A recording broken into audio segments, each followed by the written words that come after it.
Karena dosa manusia takut kepada Allah. Tetapi karena Kristus sekarang manusia tidak perlu takut lagi, tapi beroleh keberanian datang pada Allah.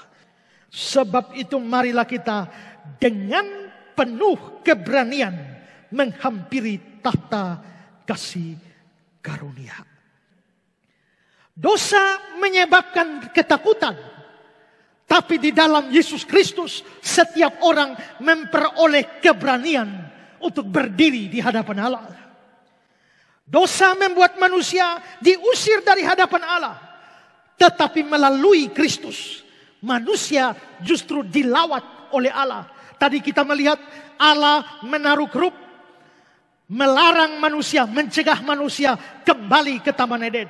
Allah mengusir manusia, tapi melalui Kristus Allah yang tadinya mengusir manusia sekarang justru melawat atau mengunjungi manusia. Sebab Dia melawat umatnya. Tadinya manusia diusir karena dosa, tapi di dalam Kristus manusia dibawa pulang kepada Allah, supaya Dia membawa kita kepada Allah.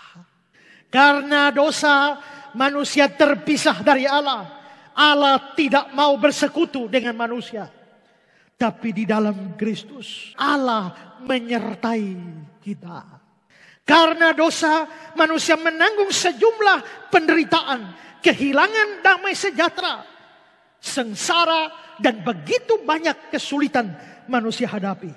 Tetapi di dalam Kristus, damai sejahtera yang hilang itu dikembalikan.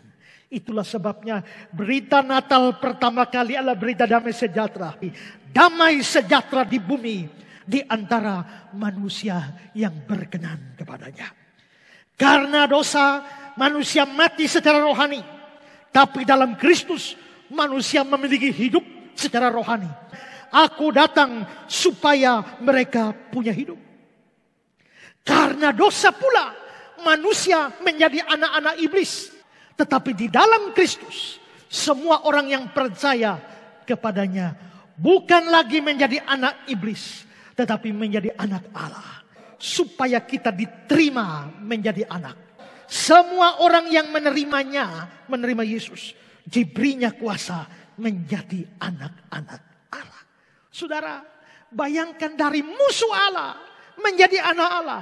Dari anak iblis menjadi anak Allah. Bukankah di dalam Kristus semua yang saya tunjukkan ini menunjukkan relasi itu mulai menjadi baik. Relasi itu dikembalikan seperti kondisi sedia kala.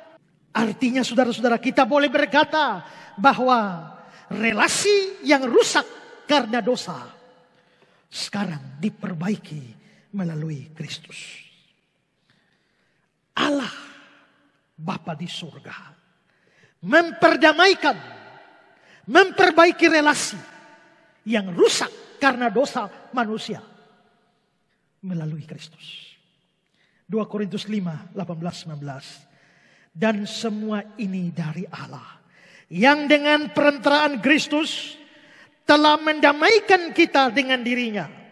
Sebab Allah mendamaikan dunia dengan dirinya oleh Kristus, dengan tidak memperhitungkan pelanggaran kita.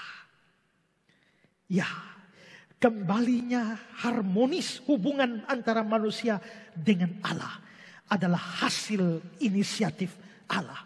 Bukan manusia yang bikin relasi dengan Allah jadi baik. Bukan inisiatif seorang manusia, seorang anak manusia yang membuat Allah mau berdamai dengan dia. Tidak.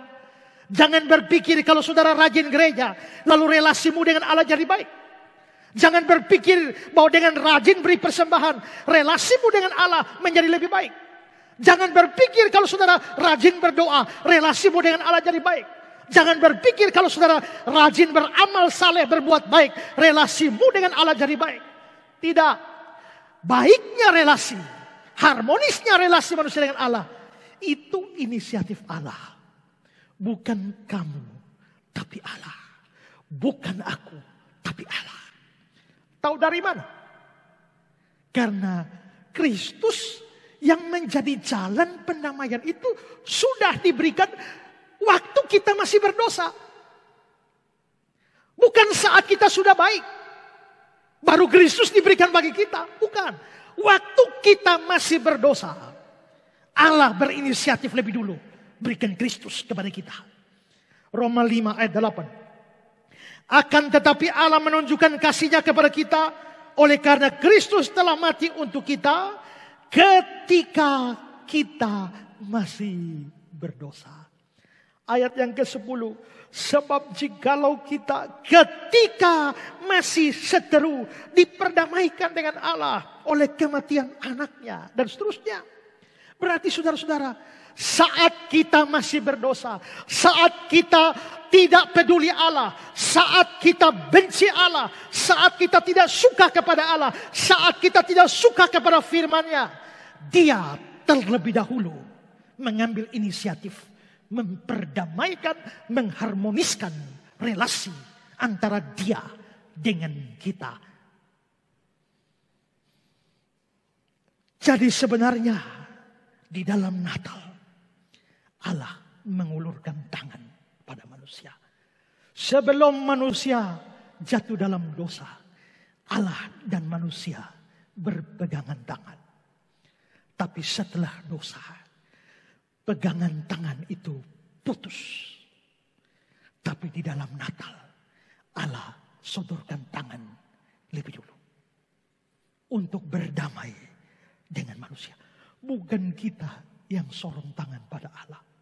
Bukan kita yang ulur tangan pada Allah. Bukan kita yang ulurkan tangan kita ke atas supaya disambut oleh Allah. Tapi Allah yang ulurkan tangan ke bawah kepada manusia berdosa. Allah yang mulai sodorkan tangan supaya relasi itu jadi harmonis. Dalam bukunya Selamat Natal, Dr. Ander Ismail menulis suatu bab dengan judul yang bagus. Allah turun tangan. Dan terkait dengan dunia yang berdosa dan semraut karena dosa. Ander Ismail bilang begini. Lantas, apa yang diperbuat Allah terhadap dunia dan manusia? Ada beberapa kemungkinan. Kemungkinan pertama, Allah lepas tangan. Masa bodoh. Lalu Allah cuci tangan dan berpangku tangan. Kemungkinan kedua, Allah jadi gatal tangan. Artinya, Allah sudah tidak sabar lagi ingin memukul. Allah menjatuhkan tangan, menghukum dunia. Kemungkinan ketiga, Allah angkat tangan, kewalahan, putus asa. Dunia sudah payah. Nah, kemungkinan mana yang ditempuh Allah? Ternyata satu pun tidak ada yang ditempuh Allah. Allah memilih cara yang keempat. Apa itu? Allah turun tangan. Itulah yang terjadi pada peristiwa Natal. Allah turun tangan. Natal adalah tangan Allah turun ke dunia. Tangan Allah membereskan yang kusut. Natal adalah Allah mengulurkan tangan. Apa motifnya penguluran tangan itu?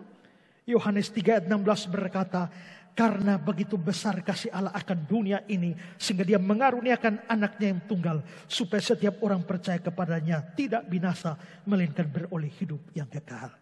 Allah mengulurkan tangan karena cinta. Ya, Natal berarti Allah ulur tangan kepada kita. Berdamai dengan Dia. Supaya relasi yang rusak karena dosa sekarang bisa baik kembali. Supaya Allah dan manusia hidup dalam kondisi yang harmonis.